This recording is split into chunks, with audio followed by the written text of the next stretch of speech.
have resigned over what they say is a brutal clampdown on the protesters. After we resigned, we formed an independent bloc. Our plan is to push to reform the whole political system. Look at the situation now and you will understand why it has to be imminent.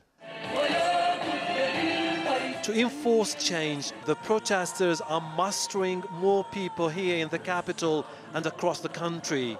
They hope that one day the president will heed their calls to stand down. Hashim Al-Barra, AlJazeera, Sana'a.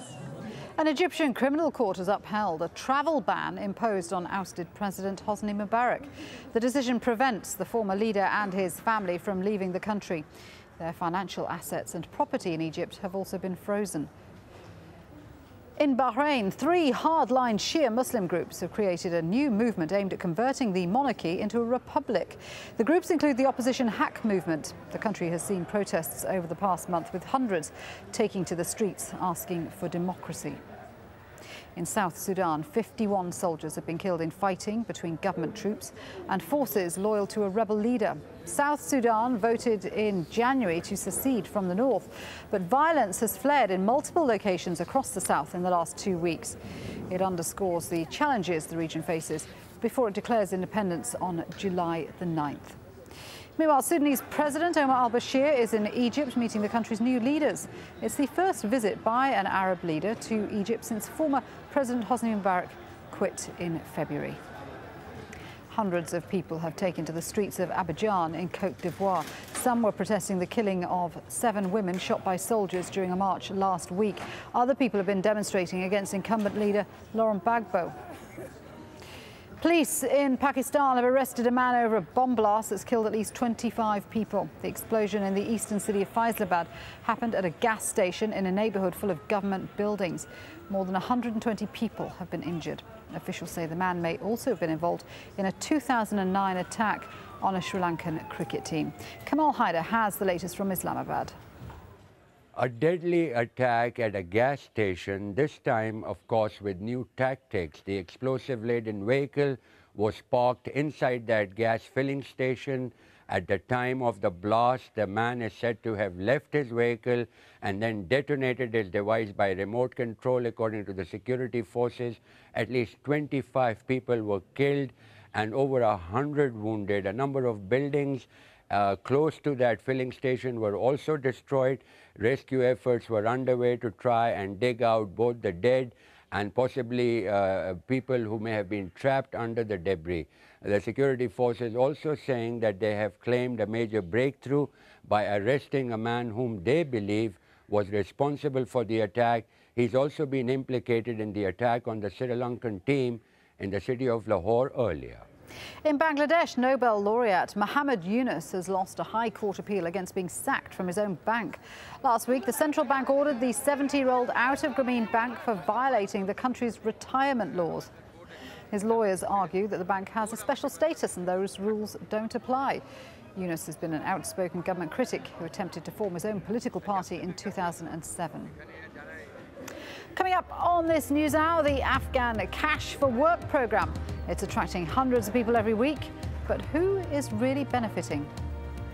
And new military trials at Guantanamo Bay. Business as usual at the controversial prison that Barack Obama promised to shut down.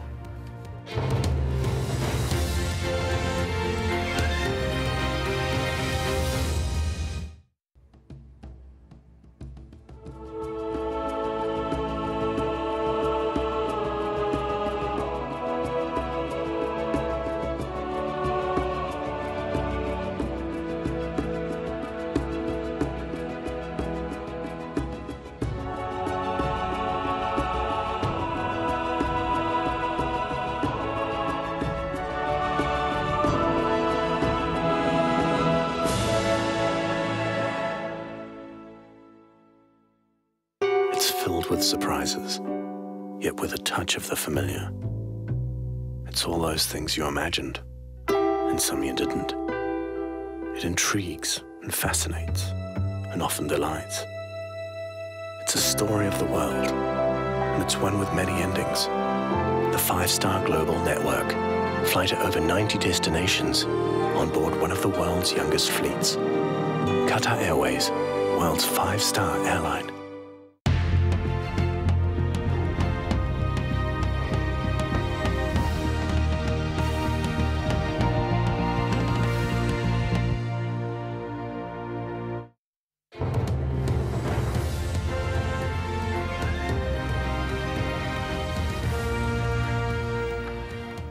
Welcome back. You're watching Al Jazeera. Let's remind you of the top stories this news hour. The head of Libya's Opposition National Council says the Libyan leader must stop the bombing and leave the country within 72 hours.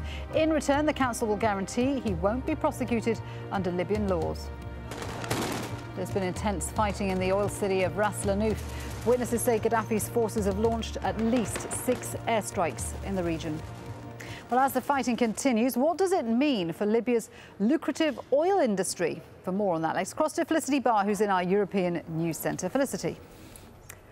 Thanks for that, Julie. Yes, oil production in Libya has been cut by 2/3 since the unrest began, with production in the rebel-held east down by as much as 90%. Now, it's already pushed oil prices to record highs and forced OPEC to consider boosting output for the first time in 2 years. Alan Fisher has more. No sign of an end to the fighting in Libya, and that means trouble for the country's oil industry. As Africa's third largest producer, normal output is 1.6 million barrels of oil a day. That's dropped by 2/3 since the uprising against Colonel Gaddafi began, and that's costing the government in Tripoli $100 million a day in revenue. 80% of the country's oil sits in the Sirte Basin and is right on the battle line between pro- and anti-Gaddafi forces. The El Bouri oil field off Libya's western coast is the largest producing oil field, and output there's been hit. The Al Hamra fields and the isolated Murzik Basin in the south are still producing, but key foreign workers have left and they make up 10% of the oil industry workforce. Once produced, crude oil is piped to the main terminal ports for export. There are 6 terminals, 5 in the east, mostly in rebel hands. Brega has been bombed by the Libyan Air Force as pro-Gaddafi soldiers have been trying to recapture the port. It's not working at the moment. The facility at Zu Eitina was bombed last week. Ras Lanuf isn't working after fierce fighting around there, and there's been fierce fighting around Zawiya, but it's still operating. There have not been damages to the oil installation, so there is no reason why, if the conflict in Libya ends relatively swiftly, there is no reason why Libya should not resume production. And then, whatever the issue of the conflict, any camp will have interest to increase oil production to get revenues from oil. Here's the other problem. The fighting means companies are reluctant to send ships into Libyan ports, and even if they do, it's not clear who they should pay, the Gaddafi regime or the rebels. Both sides in the fighting say they will not target oil installations, but that hasn't been enough to protect the industry. According to the latest figures, Italy is the biggest market for Libyan oil, followed by Germany and France. China takes 10%. Europe sucks in more than 2/3 of the output. Losing that supply forces them to look elsewhere, and that drives up prices across the board, making fuel much more expensive for everyone. That is now